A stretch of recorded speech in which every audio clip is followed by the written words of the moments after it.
Hello, and welcome to the Infertility Podcast. I'm Candace. And I'm Daniel. Grab a biscuit because we've got the tea on all things infertility.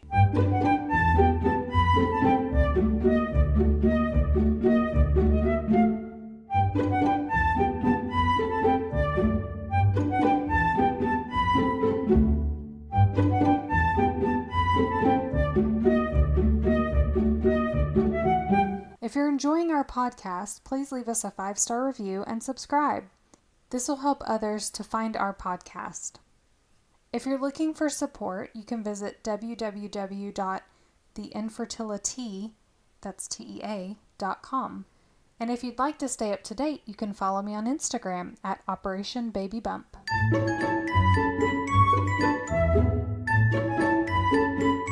We're back. Woo! Guess who's back again. Shady's back. Back. Tell a friend. Friend. I like that song. I don't know.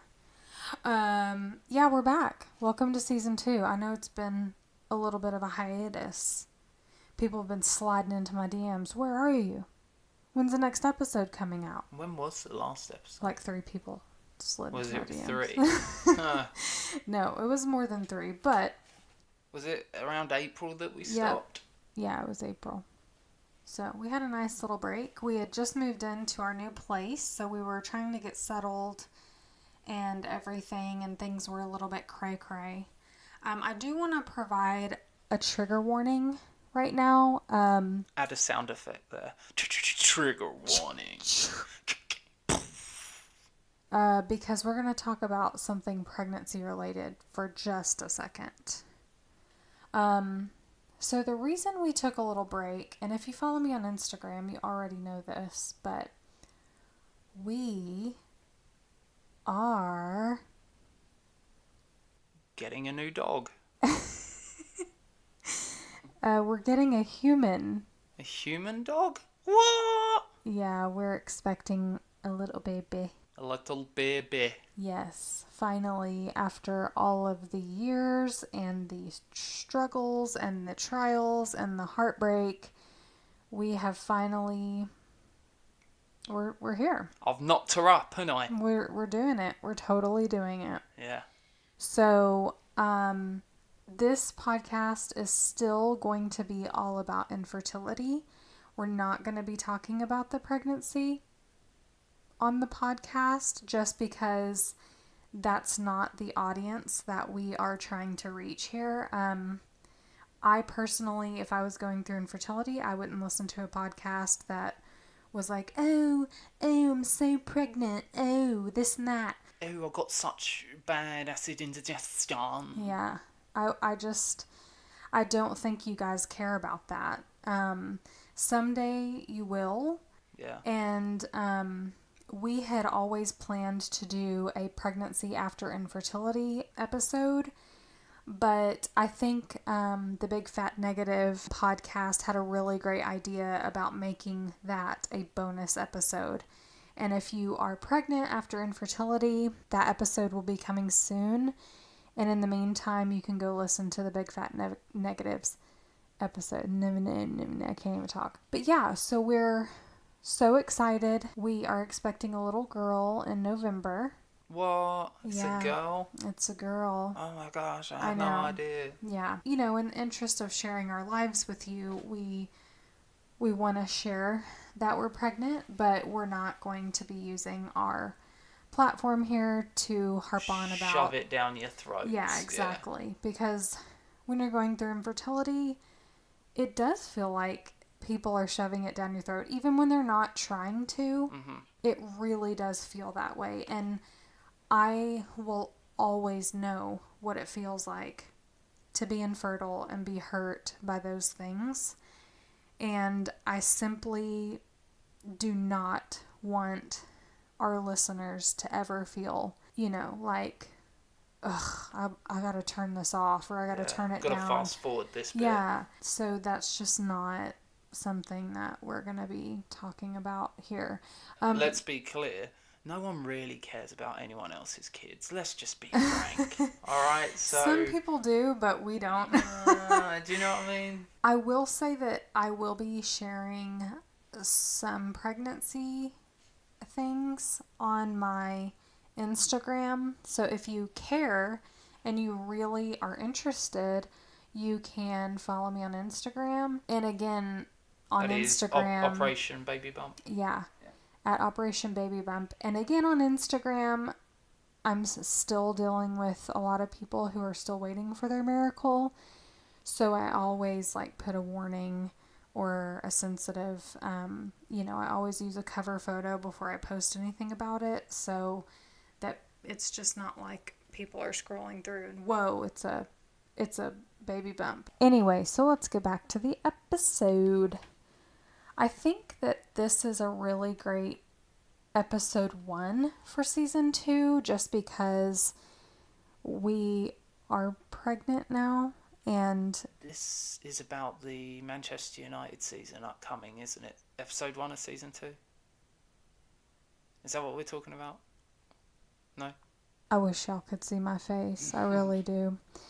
Anyways, disregard. Strike that from the record, please. But if there is any husbands out there or ladies who like football, tell me if you want a Daniel Van Wade podcast just about sports. I'm relatively sure the answer is no. So let's continue. As I was saying, this is a really great episode 1 because I would like to talk about reproductive immunology. Now, as you know, and if you've been listening, and if this is your first episode ever, then you don't know. As you know. Go back and listen. We've been through hell on earth. We have been through so many fertility treatments that never worked for us. We had an RE who was not interested in trying new things. He wanted to do things his way, by his own book. And we ended up switching to another RE within the same clinic. But she was a little bit more open-minded. And in several of the WTF appointments that we had, I asked a couple of times, what about natural killer cells? What about immune issues? What about endometriosis? Yeah, what about endometriosis? Of course, I was ignored every time. And that's frustrating because when you are friends with a lot of people on Instagram and you see what everybody else is going through and you see that, oh, this person did an immune protocol and it finally worked for them, you start to question, all the failures that you've had and all the times that everything failed and time was wasted, and you start asking your doctor about this. Well, my doctors didn't really know anything about reproductive immunology. And so every question that I would ask, it would always just be like, well, that's kind of junk science, or... What was it he said? There was a phrase that he said whenever you brought something to the table.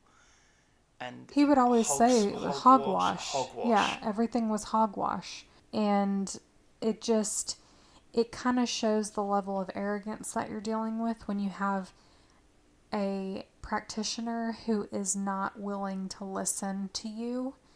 And I'm not an idiot. I'm an educated person. And I think even if I wasn't educated, I'm surrounded by so many people who have had so many different protocols, and I've learned, and I think we all, learn so much from each other and each other's journeys that I feel like we are all really smart. We're experts. Not only that is, I think to a degree, you guys read and see as many cases as a doctor does in a day, right? You see these variables. True.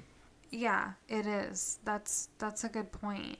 So finally, after our 5th failed transfer, I said, screw this. I'm not doing this anymore. We're going straight to get immunology testing done.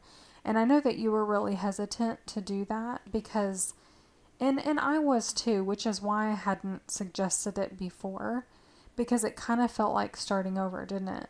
And that probably it did, but that wasn't the reason I was hesitant. Money.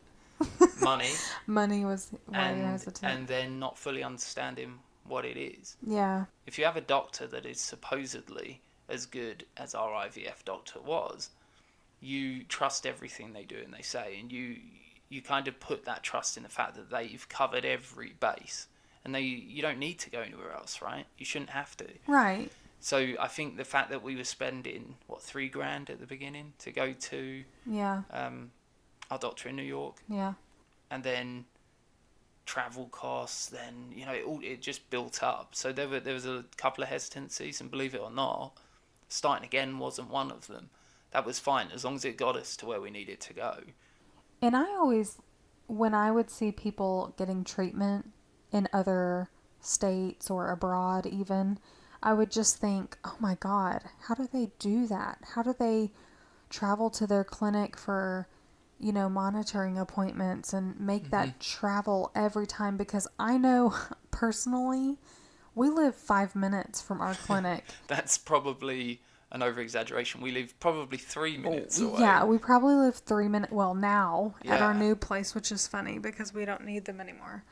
But Man, I just thought we're so close. I know, aren't we? we're so close, and every single time I've had to go in for blood work, or, oh, come back in 2 days and we'll check your eggs, or this, that, and the other. I mean, I have been at that place 100 times, so you're right, it is a little daunting saying, I can't have a doctor in New York. New Like, York City.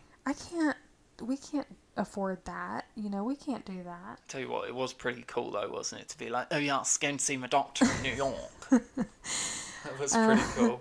I do have a YouTube video if you're interested in hearing a little bit more about our testing that we had done. We both had, well, I had like 30 some odd vials of blood taken, and Daniel had about 7 to 9. Yeah, something like that. A couple semen analyses. Which is a lot for me when it comes to blood. Yeah. I'm terrified of getting my blood drawn. It was really funny, and I might use this as the cover episode. Yeah. Or the cover for the episode. Yeah. But we had a phlebotomist come to our house, which makes us sound really like hoity-toity. Yeah. But actually, it was only because no labs in the area were willing to draw that much blood, and they didn't really know what to do with it. Yeah. So we had a phlebotomist come over, and Daniel's sitting on our couch he's like, oh, can I lie down for this? And I'm just like, oh my gosh. So I took a picture of him because he was just... Best blood work I've ever had done. Yeah. She killed it. She was good. Like, I know, obviously, I didn't have as many as you, but she was quick, wasn't she, to get all of your blood? Yeah, she was good. But anyhow, we had a lot of blood work done. It got sent back to the doctor in New York. He interpreted it.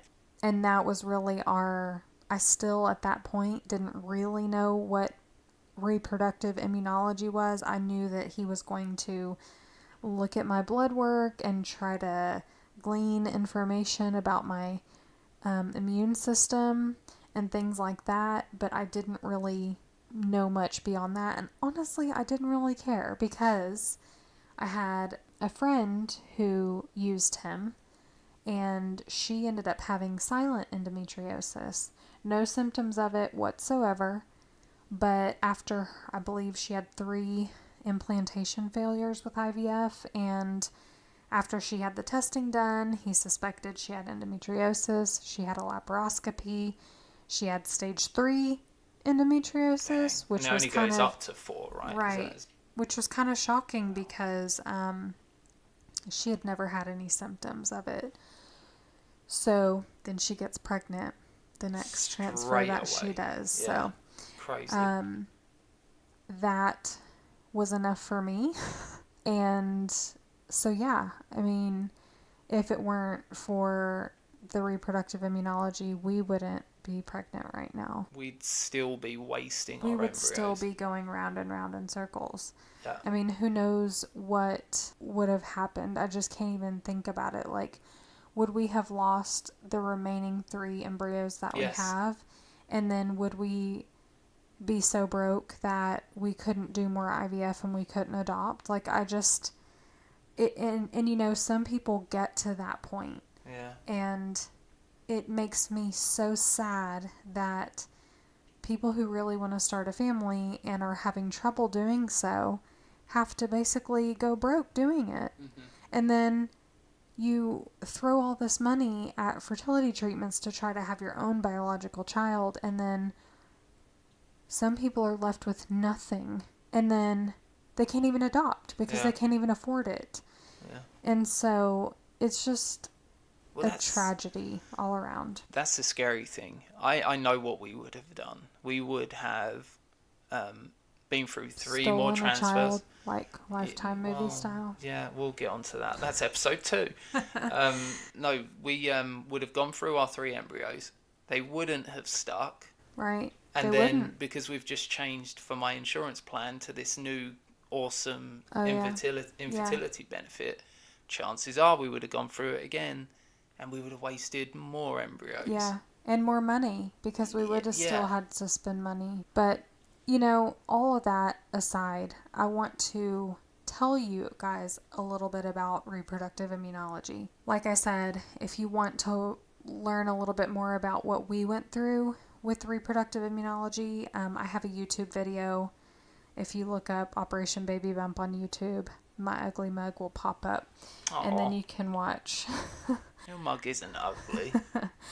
Okay, so really in order to tell you about reproductive immunology, I need to tell you about my reproductive immunologist and his practice. And I'm going to tell you about Dr. Jeffrey Braverman.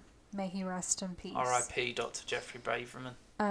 He actually passed away in April, which hit me like a ton of bricks because honestly, I knew he had been in and out of the office, and I knew that he was on leave, and his mother had passed away, I believe, in November, and so I knew that he was out for that. And I thought his assistant had passed away or something. It was his mother. Was it really? Dang. And so I guess the whole time I just thought that he was out because of that, like family things and everything with the nurses and everything. It was so hush hush. So when someone literally DM'd me and was like, "Is it true that Dr. Braverman passed away?" And I was like, "What?" And so I immediately went into my Dr. Braverman Facebook group, and it was true. I just could not believe it. Yeah. So I want to tell you about the man himself, because this man is brilliant. Was brilliant. Still is brilliant. Still is brilliant. Left a legacy that is going to be incredibly hard to fulfill. So Dr. Braverman was accepted to NYU at the age of 14, and he was their youngest graduate ever. He went on to attend medical school at Mount Sinai Medical Center in Manhattan, and he completed his internship and residency at Albert Einstein School of Medicine in New York. Can we just be clear? He graduated, he got into NYU at 14. Yeah, at 14. 14 years old. I remember going to school one day with my underwear on backwards. At 14, while I was covered in acne and had a really bad haircut freshman year of high school. Dude, I was at that age. Oh man, I was so dumb at 14. I cannot imagine being that smart that you get into NYU. I can't even get into NYU right now, probably. No, you could, but 14? 14. Dang. Yeah. After completing his residency, he established a private medical practice. And for more than 25 years, Dr. Braverman has been treating patients with all complications related to recurrent pregnancy loss and has become one of the nation's leading authorities in the field of reproductive immunology. And by the way, all of this is coming from their website. I think they just said it way better than I could have. He has managed thousands of cycles of IUI and IVF, with a large majority of his patients suffering from recurrent pregnancy loss. Shout out to me. Yeah, for real. He has consistently maintained one of the highest success rates despite the complexity of his caseload. And that just, if you think about it, is amazing. Mm-hmm. I read something when I was kind of looking into him, I read something on his website that said something to the effect of, it said, women who have had 5 or more miscarriages have an 80% success rate with my practice. And I was like, that is a bold statement, if you think about it. That is a really bold statement.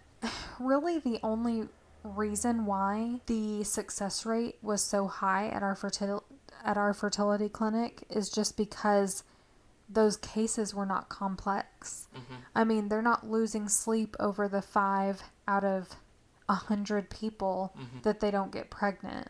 No. They're just taking their money, trying the same things over and over again, and they're maintaining really high success rates. Yeah, because they can hide them in a different percentage Exactly. rather than their failure rate. Exactly.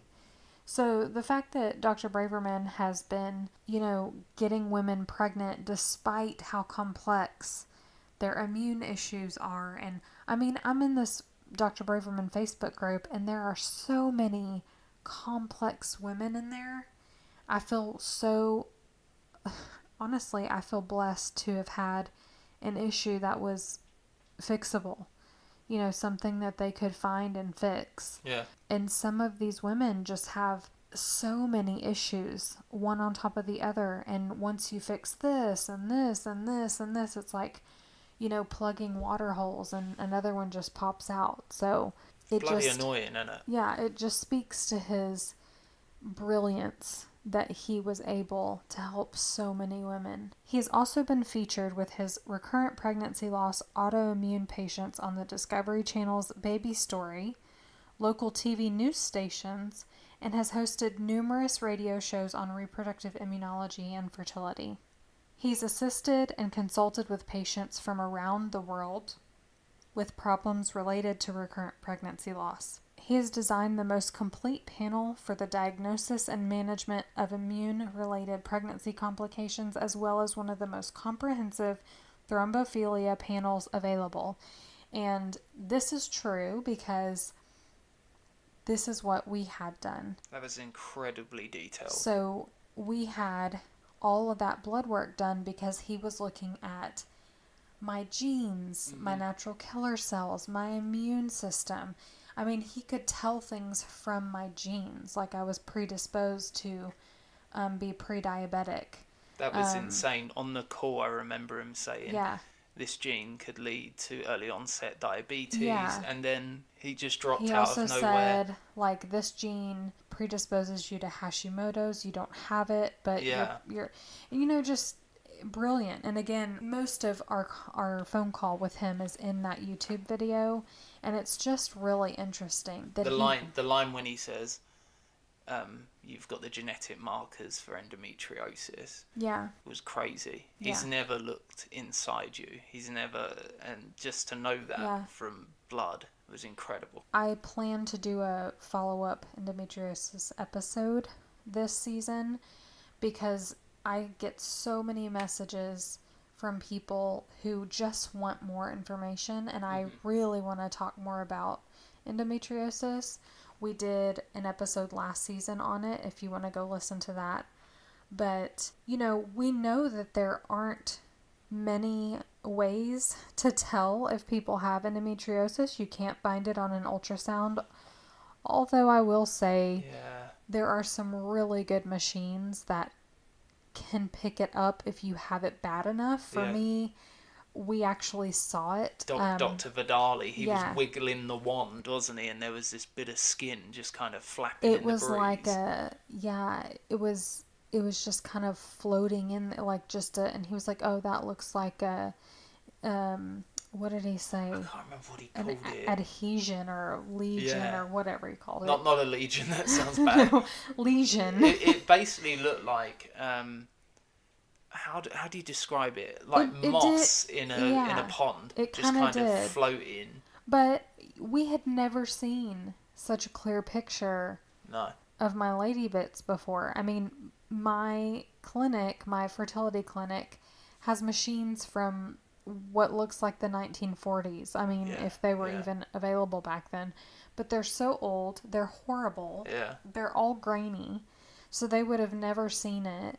If you had really mild endometriosis, it probably wouldn't be picked up on an ultrasound. But the fact that Dr. Braverman designed this panel of blood work, he didn't say you have it, okay? He didn't say you have endometriosis. He said, I suspect that you have it. And he can suspect because of the amazingly detailed information that he can get from that panel that he designed. You know, people aren't doing this. Nobody's doing this for people.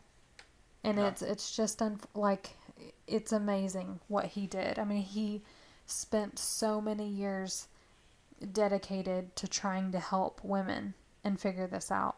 He actually said during the call that you are the most commonly missed patient. He said, Daniel said, it's nice to hear that we're common. And he said, you are common and you're what's most commonly missed by fertility clinics. And you didn't need IVF. I didn't. He said that, didn't he? He said that. And Dr. Vidali, my surgeon, also said that. So to hear someone say, oh, you didn't need to spend 60 grand.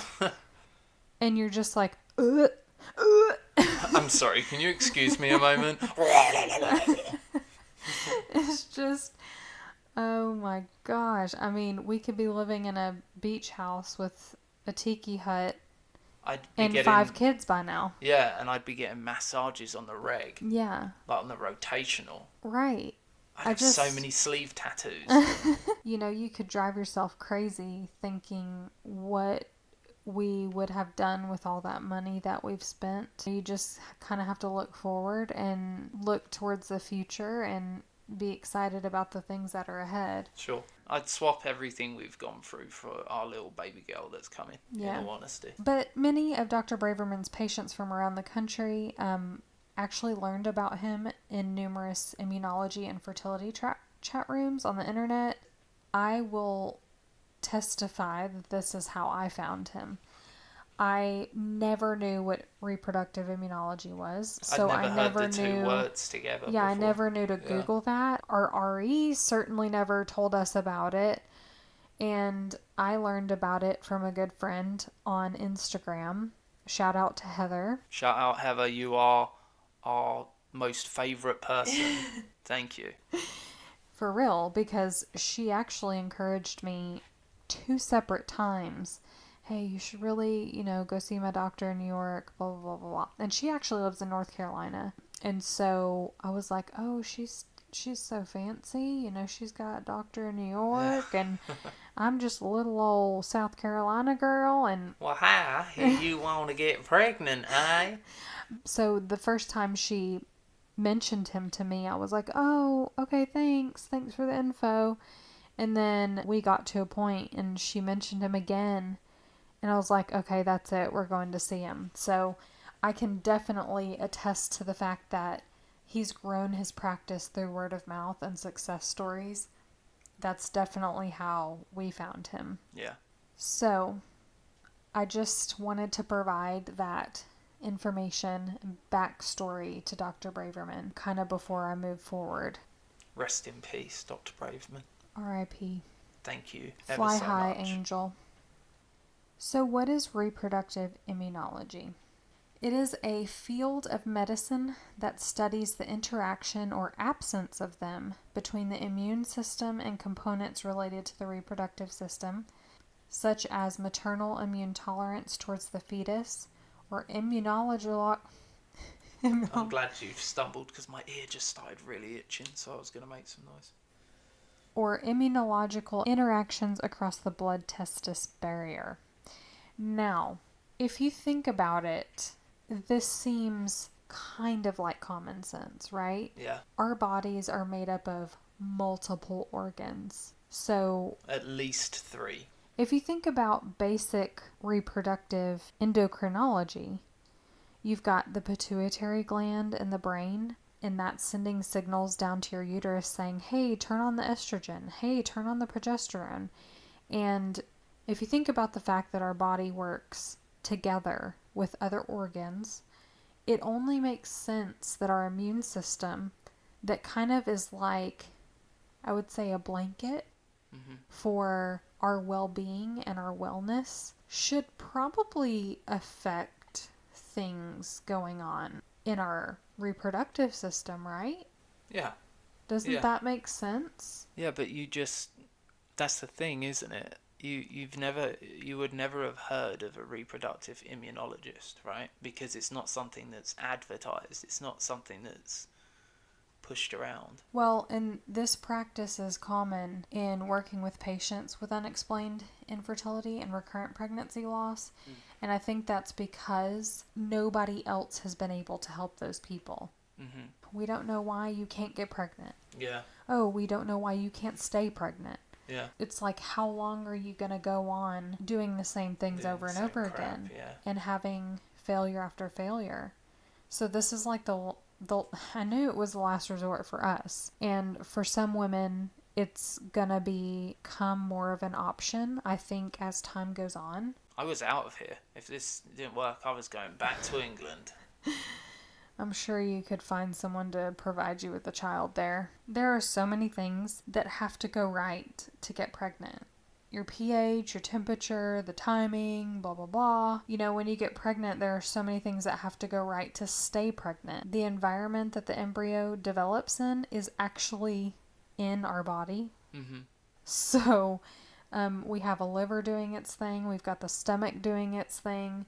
The heart's pumping blood, you know, trying to get the blood flow to the uterus so that the lining gets nice and thick. And I've said for so long, I wondered if the other things in my body were affecting my fertility. And I asked those questions. So many times. So many times. You know, is my pH off? Like, could it be something that stupid? You know, am I just like washing with the wrong thing in my vag and it's throwing off my pH? You know what I'm saying? Whoa. This is PG-13. Well, no, it is not. This joking. podcast is not PG-13. You can't say vag on the radio. I can say vag. And, you know, like, what if it was that stupid? I remember, it's funny you mentioned pH. I was at work once and I heard these two ladies that had a couple of kids talking about one of their friends who had just recently was trying and hadn't had a child. And they said, you know what, she's too acidic. I think her pH level is off. And I was hearing this. I know, I'd never heard anything like it. They're just sitting there talking about crap they don't know about. Right, but do you remember me texting you and saying, Candace, could it be that you're too acidic? He's like, maybe your body's too acidic. And I was like, shut up. It was so funny to me because I was like, Daniel, how did you just get suckered into this snake oil of an idea? Because you're sitting around listening to a couple of mouth breathers. Yeah, for real. Mouth breathers. So, you know, taking this new approach was so important because we had tried everything else, and you know, this might be something you consider if you've tried everything else. I knew it was our last shot. So, and you know, a lot of clinics just poo-poo on the practice of reproductive immunology because it is not yet fully understood. I would say both in general and by scientists, general practitioners, reproductive endocrinologists, etc. Our immune systems are really complex, so I can see how this might be an intimidating task to try and piece out all the moving parts in an effort to see how the immune system actually can affect pregnancy loss. Also, when things are difficult to understand, it can lead to skepticism. I think that when you study, you get your bachelor's, pre-med, then you go to med school, then you do your fellowship and your residency and this and that. You're reading papers, you're doing CEs, and you're writing papers on your field, which is reproductive endocrinology. And so you're not thinking outside of the box. And especially for doctors like in my clinic, they're so used to getting people pregnant. Why would they need to think about things like this? Yeah. And again, I say they're not losing sleep over the 5 women out of 100 that they're not getting pregnant. They're just sending them out the door going, well, we tried everything. You know, you've been here for years. We've tried everything. And as long as people will pay them to keep trying, they'll just keep doing it. Mm-hmm. And then, you know, send them out for a second opinion. Get rid of them. Get them off your books. That was certainly something when we changed to our secondary that she was very quick. She was quick to say that. Yeah, like, because she get a saw second opinion. She saw how it was going. Yeah. And that's why, even though she doesn't believe that endometriosis causes infertility, which I think is, to me, that's hogwash. I can't believe people still believe that. But even though she thinks that, I respect her, because she was like, look, you know, we did one transfer with her, and that was our 5th one. And she was like, look, I totally support you guys going to get a second opinion. She's like, we've done all the testing for you. We've really done all we can do here. Mm-hmm. She could have just kept doing the same thing like the other guy did. Yeah. But she didn't. So I respect her for that. I don't know. You're a nicer person than me in that sense. But for me, you know, question 1 is, what are you going to pay for it? You fancy paying for that? Thank you. And then the second thing is, you know, when you have the ability to look deeper than below the surface, as they did, because let's face it, they really scratched the surface of what is out there. Listen to things like endometriosis being an issue, because that was our bloody issue, and all they needed to do was look into it. And I asked for a laparoscopy. I said, can we just do one? Can I just have one? I mean, I was asking for surgery. I was like, can I just have a lap to see if it's there? Like, I know we can't figure out if I have it other than that, but can we just do like an exploratory? And she's like, I mean, even if you had it, removing it's not the answer. And I'm just like, wanker. I'm sorry, I overreacted. I'm speechless that a doctor would say, oh, let's just leave the endometriosis there and let's just continue trying to put embryos in that aren't going to implant because you have endometriosis, and it's not allowing your lining to thicken up, and it's changing the hormones. Like, deep breaths. I'm sorry, I just get really worked up. Your cheeks are actually red right now. and you know, part of the skepticism of practitioners comes from, and I assume this is because that these practices are largely experimental and not 100% evidence-based. Some of the stuff, I mean, I've read a lot of papers about reproductive immunology, but there still isn't that much out there. And to do experiments in science, they must be replicable. You must be able to generalize them to the population in which you're talking about. So I'm not so sure that people even want to replicate some of these studies. And I understand, because I've had scientific training, and that's just how it is in experimental research. So, but however, listen, if something works and you see that it works, I mean, that's kind of evidence in itself, don't you think? Yeah. Yeah, I mean, sometimes it's okay to add 1 and 1 together and get 2, right? Not everything has to be that complicated in addition to that, do you know what I mean? I seriously think that when we look at something from the standpoint of, oh, she's struggling to get pregnant and what we're trying is not working. Right. Let's look at other factors. Anything. Yeah. And see if that's the issue. And you can really start to narrow down that list of what the issue can be. And that's what's so great about reproductive immunology, is because they look at those, you know, the simple things, those low-hanging fruits, all right? So they're not an issue. Let's dig deeper and see what it is. And when you eventually find out what it is, you have such a high percentage that that's the issue, that their doctors can have the confidence to say, you didn't need IVF, surgery's done now, you'll be pregnant in 6 months. Yeah. And everything was experimental at one point. I mean, absolutely. Reproductive endocrinology was experimental at one point. IVF was experimental at one point. So you can't disregard things that are up and coming and they are making a difference in people's lives and say, oh, well, that's not evidence-based. It's experimental, blah, blah, blah. We're in 2019. If you're not being open-minded and thinking outside of the box for your patients in this day and age, that is arrogance. Then what are you even doing? Yeah.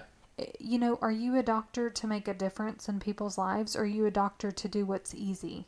Yeah. Because, earn that cash. Right, exactly. Because it is easy to keep getting the same type of women pregnant. Oh, you have PCOS. I can fix that. I know how to fix that. Oh, you have male factor infertility and you have low motility, so I know how to fix that. We'll just do IVF. And there are things that are really easy to figure out.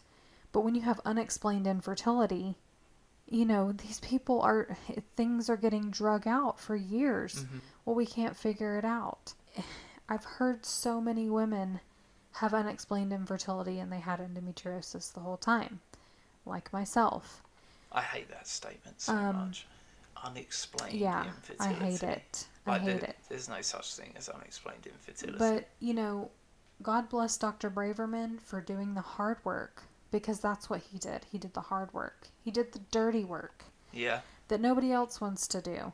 And today, across the world, there are still a handful of reproductive immunologists. So there's barely anyone who really does it. I know of someone, I believe, that sees someone in Chicago. I don't know about abroad in other parts of the world. I don't know. And I really don't know of anybody else. It's a rarity. I think in 10 years we'll be seeing more of it, and more clinics will probably be open to it. Just think of the money they could make if they referred people to reproductive immunologists and got a kickback for that. Yeah. It will be like a finder's fee or something. So I don't know why people aren't. And do it out of the goodness of your heart, for God's sake. Sorry, you might need to repeat that for the listeners, because you went so high-pitched then only dolphins could understand you. I'm sorry. I just get so worked up about this stuff. I can't help it. So there's a man, he's actually an OB at UNC Chapel Hill, the University of North Carolina. His name is Dr. Stephen Young. And he said in one of his papers that the immune system dysfunction has been identified as a likely contributor to endometriosis, infertility, recurrent pregnancy loss, preeclampsia, and preterm labor. And that's refreshing to hear because he's an OB. And my OB actually believes that endometriosis causes infertility. And she's amazing and she's like-minded, and she said, I've been fighting with them, you know, she was talking about our fertility clinic because she referred us to our fertility clinic, and she said, I've been fighting with them about that for years. They just, they won't listen. It's that arrogance again. It is. So I really hope that this information helps you. I know we just kind of scratched the surface on reproductive immunology.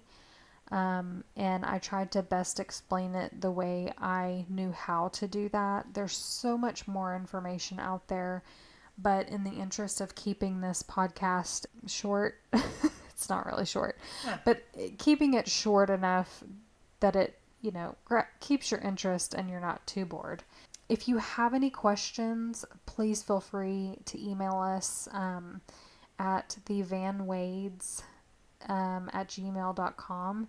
You can also slide into my DMs on Instagram. That's how people usually find me. I'd be happy to talk to you more about this and my protocol when we did find out that I was pregnant. They wanted to get me on some specific drugs to help me stay pregnant. Yeah, so if you have any questions at all, I hope you liked this episode. I hope you liked this episode. I hope it helps you. Thank you for listening. I'm Candace. And I'm Daniel. Good night. Good night. Night night. Bye. Bye. Bye.